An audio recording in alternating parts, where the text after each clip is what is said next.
Welcome to Sober.Coffee, a weekly coffee chat sharing experience, strength, and hope for anyone on the sober road to recovery. You can download Sober.Coffee weekly on all podcast platforms and check us out on Instagram at Sober.Coffee Podcast and on Twitter at Sober.Coffee Pod. To learn more about us and to help support these sessions, visit online at Sober.Coffee. Here are your hosts, two guys on their own path to recovery, Mike and Glenn. Let's join them at the coffee shop. How'd I end up with top billing? Why isn't it Glenn and Mike? Well, I'll tell you exactly why. Alphabetical? M comes before G. Yeah. And then M comes before G. Secondly is you have been, without a doubt, rated the funniest one. No, so that's the funniest one always gets top billing. No, my mom thinks you're funnier. No, she does not. I know. You're just trying to make me feel good. By the way, you normally get us kicked off. Let me just jump in. Happy birthday to you. Wait, what? Happy anniversary to you. Oh, now I'm feeling it. Happy anniversary, dear Mikey. Oh, boy. Milestone. Happy 4 years to you. Yeah, unbelievable. Nice job, man. 4 years. Yeah. And I knew you went. October 18th, 2018. I knew you went. Yeah. I was so broken when I came through these doors, man. I was just so broken. And you know what the irony is? I see myself, because I go to meetings, right? And I go to in-person meetings, Zoom meetings. I see myself walk through the door. Every month I get an opportunity to see a new guy walk through that door. And I just say, man, I feel you. I was there. That's why the program works, because they're walking into a room of people who walked into a room, right? And again, look, let's say it like it is. A lot of people are getting sober on Zoom, right? Yep, absolutely. And look, it's working. In person's better, but Zoom works. I agree with you, but Zoom is working for people. Yep, right? Absolutely, Zoom works. Right, but thank you very much. Yeah, man. Let me tell you something. It's a twofold proposition. First of all, I don't believe, and this is a bit controversial, but I don't believe I chose my sobriety date. I believe my higher power chose my sobriety date. Excellence was thrust upon you. Yes, and but I was left with a choice, and I have a choice every day because I could go right back out there. I don't know, I got to measure my arm length, but it's 30 inches away from me. Is going back to that life again. So I have a question. Yeah. Can you remember what it was like, the old drunk Mikey? Yeah, vividly. Can you? Yeah. Can I tell you what I do? Mine's just starting to fade. No. You know what? I'll tell you what helps me. When I walk into a meeting, which I highly recommend people, you can have a bunch of sobriety. You got to stay plugged in, right? You got to stay in the community, all those things. When I walk in, I have two goals. Number one, I take myself in that quiet time. I take myself back to October 17th, 2018, when I was at my worst. And I take myself back there just for a nanosecond. I don't park there. Yep. I just go back there, grab that feeling. And then the rest of the meeting, I'm focused on growth and helping the next struggling alcoholic. And that's why, I love newcomer meetings, because I'm reminded. But, I had the ability to clearly remember the shit. But I just don't have that where I can almost physically feel it. I can get there. I am glad, because there's some scary times. But, I clearly remember, and that's why I go to newcomer meetings and I embrace, I'd rather hang out with a newcomer than an old timer. They are such a strength of hope. Absolutely. Yeah, such a strength. Absolutely. So, yeah. Hey, good stuff. So, listen, do you got any housekeeping? Happy anniversary, 4 years, man. Thanks, man. I can't wait for the next one. And and let us know where you guys are at in your journey. Email us at podcast@sober.coffee. Let us know where you're at in your journey, and also let us know what we can be talking about, what we can be covering that might be helpful in your journey. We'd love to hear that. Because what we're doing right now is we're doing a bit of a series on trending topics. So things that people are Googling for. And we've covered a couple topics. Some are quite controversial. And Glenn gets a little bit of an attitude, which I love, because this is about real recovery here. This isn't the softer, easier way. This is about real recovery. And I think today's topic, Glenn, is one I love this, and check this out. This is what people are Googling, to the tune of hundreds of thousands of people are Googling early signs of alcoholism. Doesn't that break your heart? No, it really does. I mean, that really takes you to the, sober curious people. Yeah, right. Just people out there, and it's amazing. I think you gave a prior stat. There's 100 million people out there that are trying to cut back on drinking. 47% of American adults are trying to cut back on their drinking, and only less than 1% seek help. Yeah, that's and there's help out there, Glenn. But let's talk about the early signs of alcoholism. And I in preparation for this, I came at it two ways, and my way was, what were my early signs, right? So I don't know if the Googler is asking about themselves or a loved one. But this one I think could go both ways. I think it could go both ways. So I asked my wife what the early signs of alcoholism were. And I'll share those with you as we unbake this. But unbake it, unwrap it. Unpack it. Yeah, not bake it. No. Okay. Not baked it. All right, good. So early signs of alcoholism. So let's first talk to the person who's Googling it for themselves, right? Because I think it's important.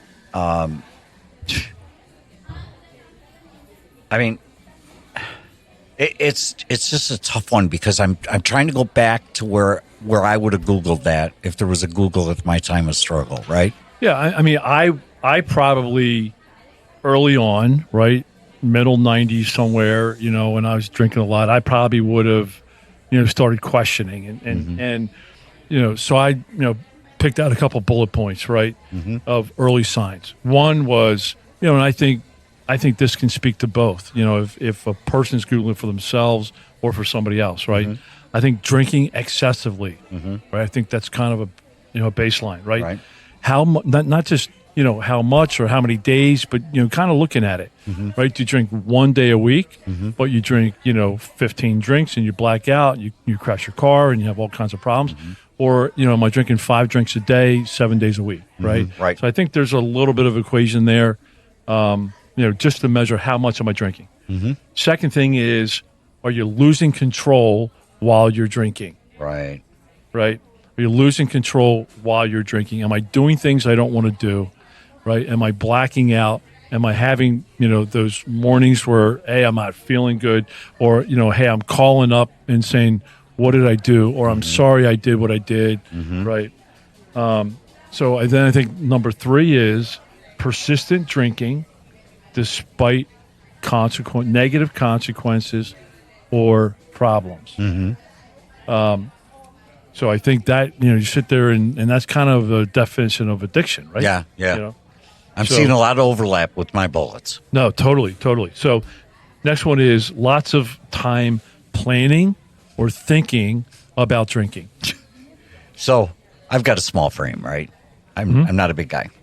Well, for me, I had to plan. If I was going out to an event that was relative non-drinking event, I got to the point I'd have to plan on how I could get little airplane bottles in different nooks and crevices. And, in my sock and in my back pocket and in my liner pocket. That takes a lot of time, effort. It takes a lot of time, effort. And then you need to make sure you're not getting busted at the same time. Boy, that takes a lot. Yeah. And that's, as I look back, just when I stopped, A, all the planning, and then B, all the trying to cover, and all trying not to get caught. That took so much mental energy and stress. And how much nicer it is to pack now for an event and not have to worry about that. It's great. It's great, yeah. It's fantastic. It's a perk. Yep. Okay, go ahead. Next one is experiencing withdrawal symptoms, right? Okay. So that's physical withdrawal symptoms, mental withdrawal symptoms. So that'd be shakes, etc., nausea, sweats, nausea, right. puking, But then also, just the mental hangover the next day. You're not yourself. You have regret, remorse, shame, guilt, all those fun words, right? And then I think lastly, early sign of alcoholism is increased tolerance, where one beer doesn't do what it used to do. Right. No. I think that's where you really start latching on to the quantity. Okay, let me ask you a question. Yep. Let's build on that for a second. So when I was in 7th grade, 6th grade, I had a beer, right? And I puked, and it was good. I got a little buzz. And then a couple of weeks later, I had a couple of beers, right? I had one, I didn't puke, so I had another one. My point is, at what point is tolerance a problem? And at what point is it just a natural evolution? So said a different way, at what point do you say, wow, I'm consuming a lot more than I used to? I mean, is it something that, I guess it's just a gradual thing, right? Yeah, I think it's progressive. Progressive, good word. Just like everything else with alcoholism, I think, it gets worse over time. I think you drink more for the same amount of buzz over time. I first picked up on that when I started looking at my budget, right? And I pretty much had, I drank on the company credit card all week, and then I drink on my own dime Saturday and Sunday. And what I realized is I was getting the same level of kind of buzz or same level of party. But the increase in spend. But my budget was double. Right. I was spending twice and the amount. You're a numbers guy. That had to bug you. That really stuck out. Yeah, right. And I'm like, first thing I'm like, they're not charging me right. Yeah, right. But yeah, then, get mad at them. But then I got through that after 30 seconds, and I realized, man, this is really off.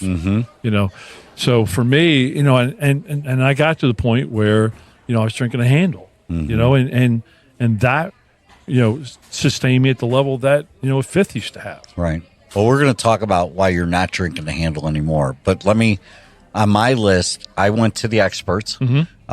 So it sounded to me like you kind of manufactured your list based on experience. Yep. I went to the experience of others. And these are some of the things I thought were important to pull out early signs of alcoholism, because so much of this talked to me. Are these from doctors? Or They're all really from multiple resources. Okay. But especially the ones that I like are the ones that are included from people who were the sibling, spouse, loved one of somebody, right? Okay. Yep. So, but this is things that you notice yourself first.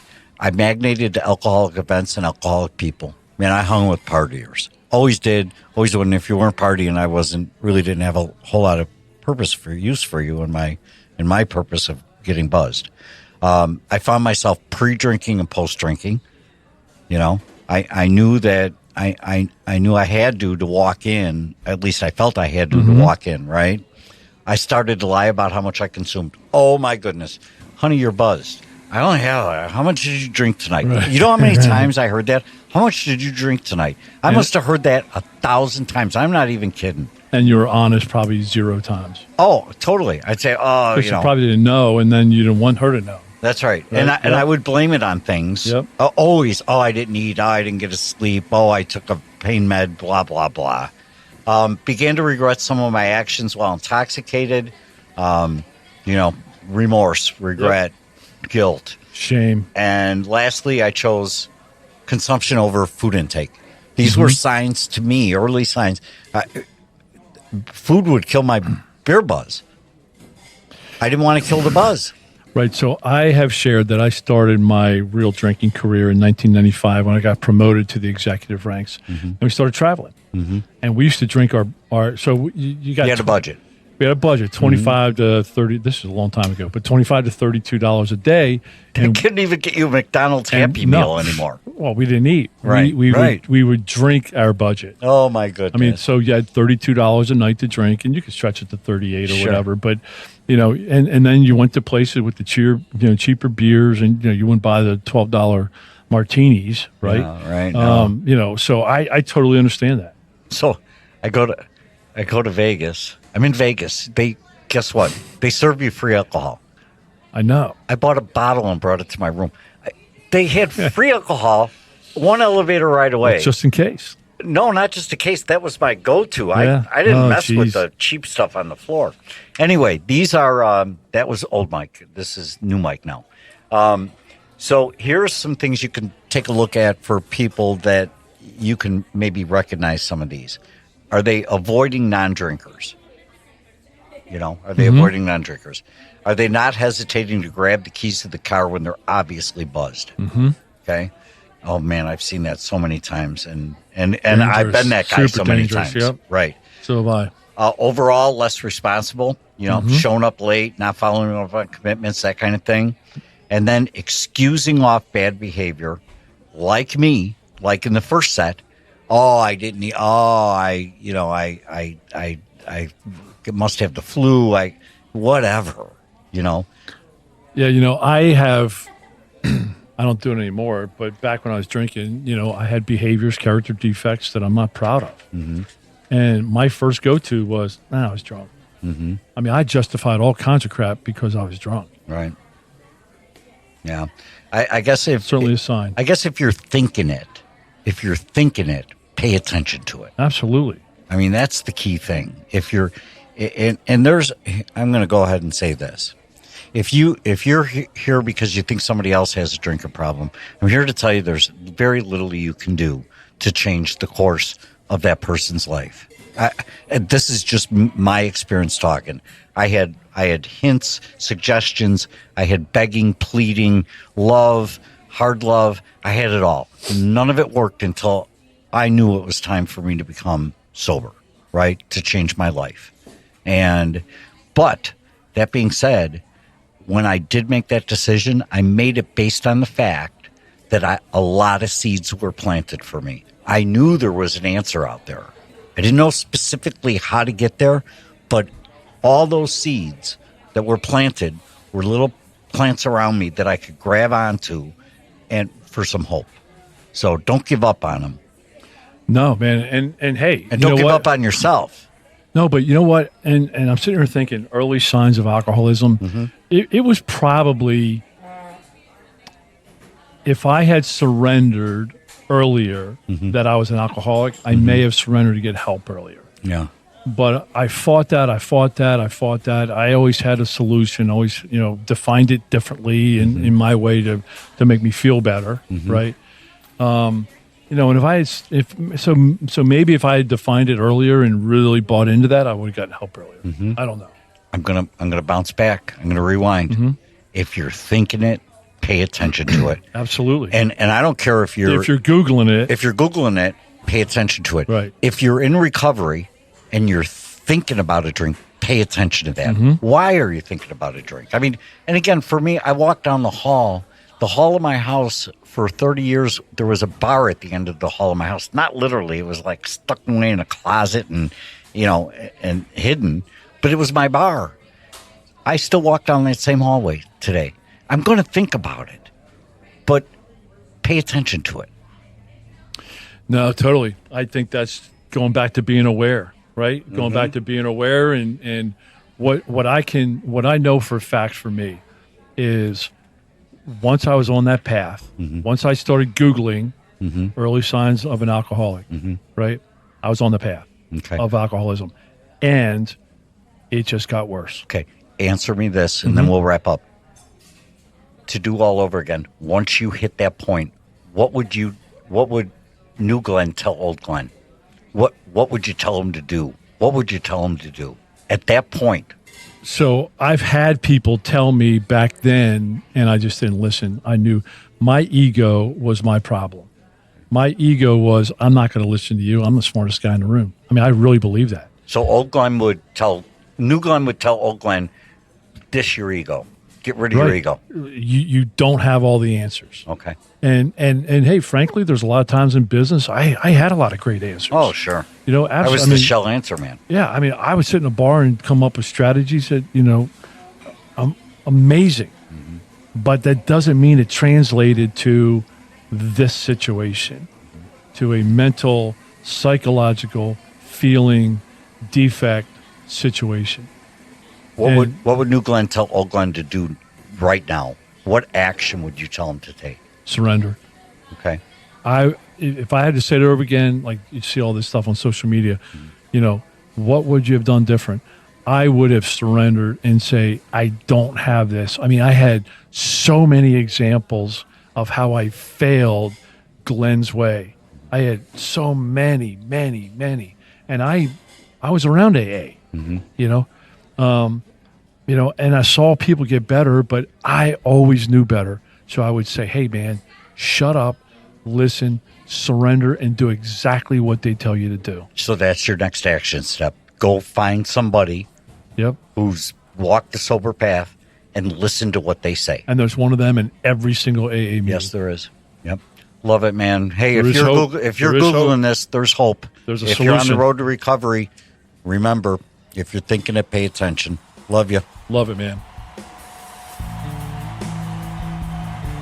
Thanks for joining us for today's coffee chat. To contact the show, email us at podcast@sober.coffee. If you need immediate help, the AA hotline is 800-839-1686. The National Suicide Prevention Hotline is 800-273-8255. Remember, Mike and Glenn are sharing their own journey on the path to recovery. Any suggestions, medical or otherwise, are their own experiences and should not be viewed as professional advice. See you next week, and remember, there is a solution.